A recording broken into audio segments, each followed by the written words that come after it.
Mga Dabar Cats, pasok! Dito ba sa barangay, meron ba gusto maging kapalit ni Yaya? Kasi dati, ang Kalye Serie, ang talagang captive audience niya, ang masa niya talaga ay nung mga kasambahay, mga nanay, mga senior citizen, mga bata na walang pasok. No?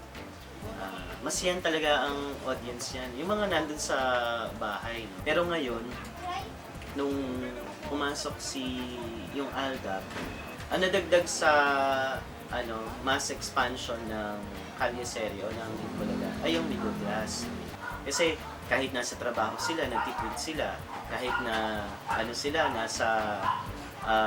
nagti-team replay sila, no? Tapos i-tweet nila yun. So ibig sabihin, nagpa-participate sila through their own middle class avenue.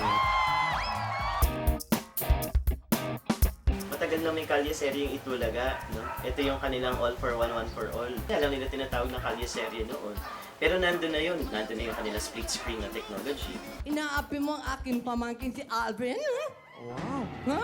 Original ang mukhang ito. Ikaw may mukha?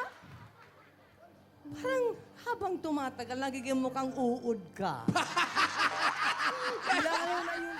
I guess you realize that the 66% of the Aldab nation are OFWs. Ang sabi nila, the split screen love affair, which is nakakaiyak, is the way ang mga Pilipino nagpapahiwatig ng kanilang pagmamahal sa kanilang mga naiwan sa Pilipinas. So, yung split screen na yon, nakaka-relate sila.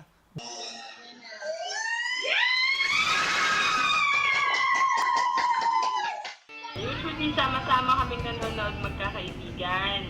Saya, tawa lang kami ng tawa. Tsaka, naghahampasan sa kilig. Nakakatulong na kaya pagka namimiss namin sa Pilipinas, kasi nakakatawa sila, nakakakilig, nakakapagbigay sila ng saya. So, good vibes yung nabibigay nila.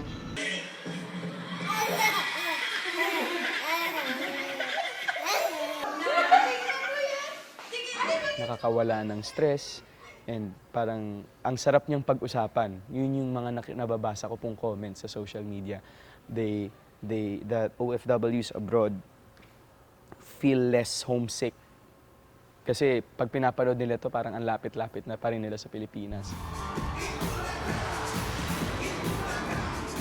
Yaya Dab! I watch Itbulaga at home and people scream in my house, and I've seen it live sa studio. Grabe, you can't even hear yourself think sa lakas ng response ng mga tao doon. I mean, my God, the world is nawindang with them. You know, for BBC Asia, okay, to feature them, you know, for people in the States to answer, who are they? Hindi ba? I'm here at the recording of a local variety show where Alden and Maine are meeting each other for the first time on this set. Everyone wants to know, Yes, sir. are you both in love? Well, Well, that's for the people to find out very soon. very soon, yes. And you've also said that in an interview in the media that you're open We are. to having a relationship We are. Yeah. We're with not Maine. closing doors because We're both single anyways. So. yeah, that possibility is possible. Yung mga nagla-like sa social media niya, di ba? Talagang hundreds of thousands.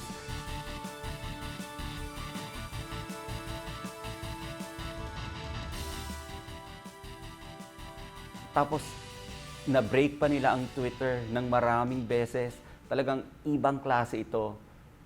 Ibang klase itong phenomenon na ito. Ito na ang Aldab sa tamang panahon.